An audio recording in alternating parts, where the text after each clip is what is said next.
अनसुने किस्से के इन पलटते हुए पन्नों में हम बात करेंगे ऐसी अदाकारा की जिनके पास स्टारडम तो रहा, आशिकी निभाने के बाद भी मुकम्मल जहां नहीं मिला और तन्हाई ने इन्हें मौत की दरवाजे पर लेकर छोड़ दिया। ये वो अदाकारा थी जिन्होंने वो सब कुछ 70 के दशक में किया जो अपनी चाहत, आधुनिकता और आत्मनिर्भरता के लिए महिलाएं आज करना चाहती हैं। हम बात कर रहे हैं परवीन बॉबी की। यकीन ना हो तो दीवार का वो दृश्य याद कीजिए जिसमें अमिताभ एक बियर बार में बैठे हैं और वहां उनको अकेला देखकर परवीन बॉबी पहुंच जाती हैं और बिना जान पहचान के बातचीत शुरू करती हैं। एक हाथ में सिगरेट और दूसरे में शराब का प्याला, एकदम कॉन्फिडेंट और स्कर्ट का डिजाइन ऐसा कि टांगे बाहर झांकती नजर आती हैं। एक ऐसी लड़की के किरदार में जो कामकाजी है, आत्मनिर्भर भी है और शादी से पहले अपने पुरुष मित्र के साथ जिस्मानी रिश्ता बनाने से भी उसे कोई परहेज नहीं है। ये सब करते हुए उसका अपना ग्रेस भी उसके साथ बना रहता है, कहीं कोई दाग नहीं लगता। उसे ना तो दाग की फिक्र है और ना ही जमाने की।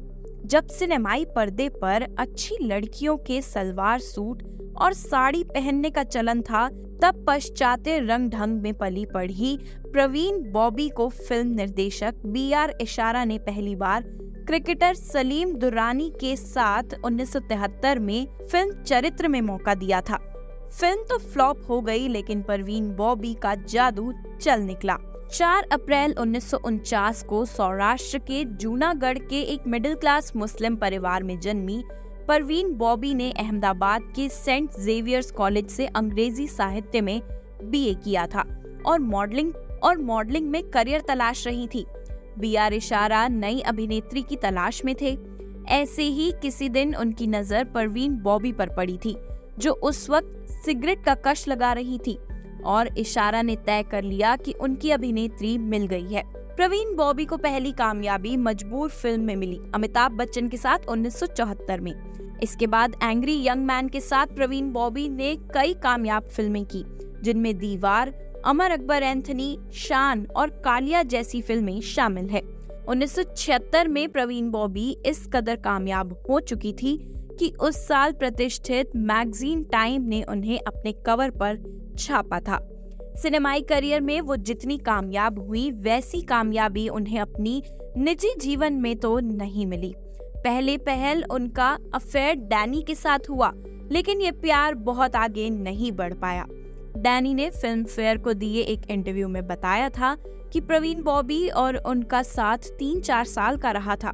इसके बाद दोनों के रास्ते अलग हो गए थे। डैनी के बाद परवीन बॉबी का प्यार कबीर बेदी के साथ हुआ था। दोनों ने एक साथ 1976 में बुलेट फिल्म में काम किया था और करीब 3 साल तक दोनों एक दूसरे के प्यार में डूबे रहे।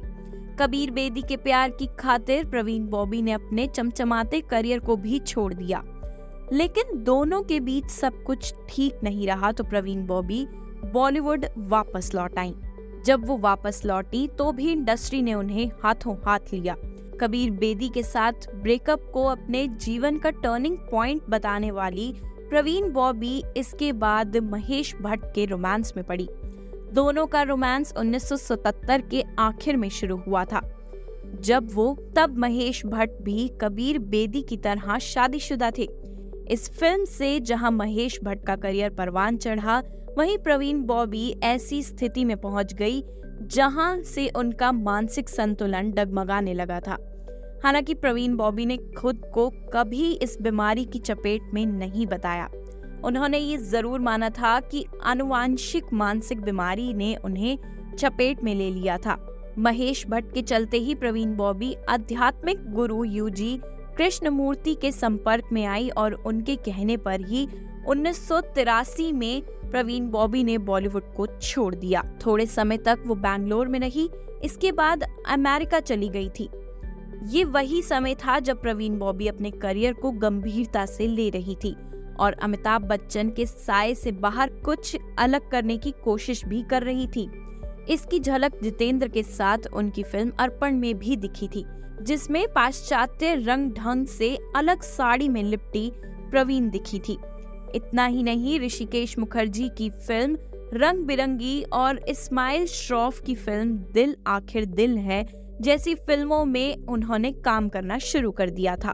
लेकिन इन सब पर अचानक ब्रेक लग गया। अमेरिका में भी उनकी मानसिक बीमारी का कोई इलाज नहीं मिला।